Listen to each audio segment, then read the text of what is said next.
لفظ وقت میں قید نہیں ہوتے. لفظ میں بہت طاقت ہے. یہ طاقت حروف تہجی کے ہر حرف میں الگ الگ طرح سے محفوظ ہے. نئے لفظ ایجاد ہوتے چلے جاتے ہیں اور ان میں معنی ڈلے ڈلائے آ جاتے ہیں. ہم سمجھتے ہیں ہم نے ڈالے، ہم نے سنوارے یا فٹ کیے. ہر حرف کا ایک الگ سحر ہے. ایسے کیسے ہے کہ اللہ نے خود ہی کے لیے لفظ اللہ کا انتخاب کیا؟ اس کے ہر حرف کا سحر دیکھیں اور لفظ اللہ کا. سبحان تیری قدرت. لفظ الف کو ہی لے لیں. اس پہ فورم بن رہے ہیں، کنونشنز ہو رہی ہیں، پی ایچ ڈیز ہوتی ہیں، لوگوں نے کتابیں لکھ ڈالی اس ایک حرف پہ. ابھی بھی لکھا جا رہا ہے، کھوجا جا رہا ہے، سوچندان لگائے جا رہے ہیں، تلاش جاری و ساری ہے. محفلیں منعقد ہوتی ہیں، لوگ چلے کاٹتے ہیں، سوچ بچار کرتے ہیں، مراقبے کرتے ہیں. اس کھوج میں ہے کہ حرف کی کیا حقیقت ہے، کیا طاقت ہے. اللہ تعالیٰ نے زبان بنا کر معمہ حل کیا. انسان کی سمجھ پہچان اڑان کو حرف کا یا حروف کا قیدی بنا دیا، مگر حرف کو لفظ کو وقت میں قید نہیں کیا. خود کا پیغام پہنچانے کو بھی اور خود کے کلام کی حفاظت کو بھی لفظ میں ڈھالا. سب سے پہلے خود کے ہی کلام کو وقت میں قید نہیں کیا. یہی علامت ہے جس کو ہم کہتے ہیں وہ زندہ ہے اور ہر وقت کی ضرورت ہے، اور ایسے ہی مستفید کرتا رہے گا راستہ تلاش کرنے والوں کو.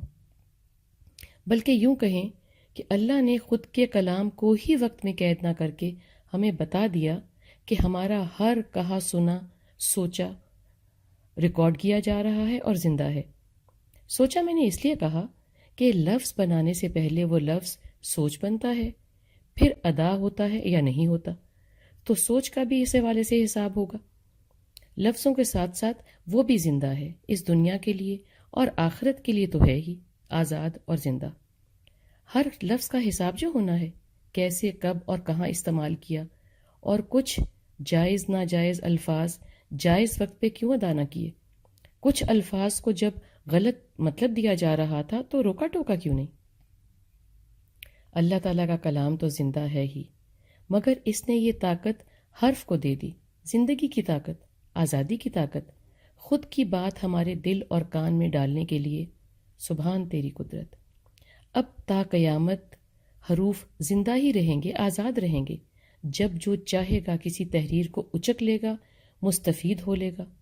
اداس الفاظ کے موتی بھی وقت کی مالا سے آزاد ہیں، ادھر ادھر کونوں میں تیرتے رہتے ہیں. اللہ کی دنیا کے کناروں سے باہر جو نہیں نکل سکتے.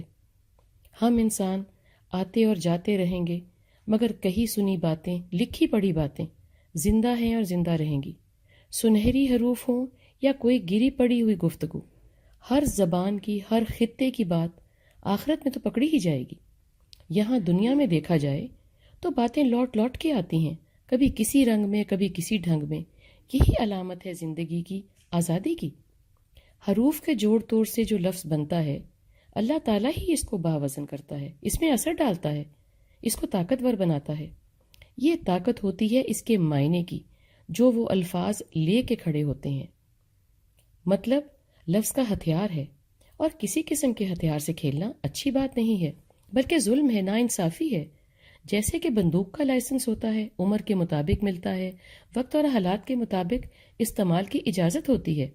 اس بات پہ سارا زمانہ متفق ہے. کہیں کوئی جلد بازی، کوئی بھی ناانصافی ہو جائے تو سب دوست دشمن اکٹھے کھڑے نظر آتے ہیں. تو ایسی بھی کیا نا اتفاقی ہے کہ جب حلق کی بندوق یعنی کہ زبان لفظوں کی گولیاں بغیر موقع محل کے برسانے لگ جاتی ہے، تو یہی سارا زمانہ اور یہی سارا جہان کوئی بھی تو زخمیوں کو کندھا نہیں دیتا اور نہ موت کے گھاٹ اتارنے لا جاتا ہے. یہاں یہ فکرہ سب کو بہت اچھا لگتا ہے، بھئی ہم تو کسی کے معاملے میں دخل اندازی نہیں کرتے. یہ بھی سنا ہے. اب اس نے ایسا بھی کیا کر دیا؟ اچھا چھوڑو نا، بندوق کی گولی سے بندہ مرے نہ مرے اور ٹانگ ہی زخمی ہو تو یہ کیوں نہیں کہا جاتا کہ ٹانگ ہی تو زخمی ہوئی ہے، کوئی مارا تھوڑا ہی ہے. الفاظ کا صحیح چناؤ کسی کو دشمن، کسی کو دوست بنا دیتا ہے، کسی کو رہنما، کسی کو جیون ساتھی بنا دیتا ہے.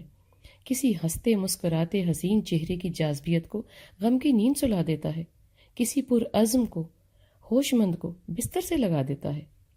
یہ ہیں الفاظ اور ان کے کمالات اور ان کی آزادی۔